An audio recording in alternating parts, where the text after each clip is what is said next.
not okay.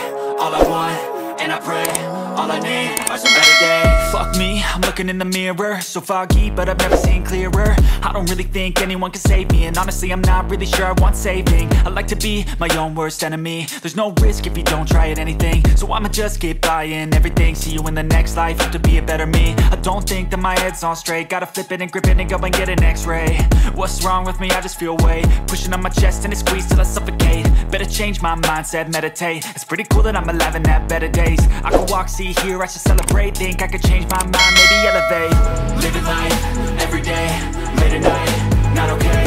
All I want, and I pray, all I need are some better days. Yeah, all I need are some better days. Cause all I want, and I pray, I believe in the better days. I'm kinda stuck between a rock and a hard place. Do I work hard or live at my pace? You're only young once, yeah that's all great, but I also want a future where I'm okay. Living life is doing lots of cocaine. Wait no, it's living with no shame. Wait no, it's sleeping in on Sundays. I guess it's different for each of us and that's okay. Well I just wanna be happy, how to get there, glad that you asked me.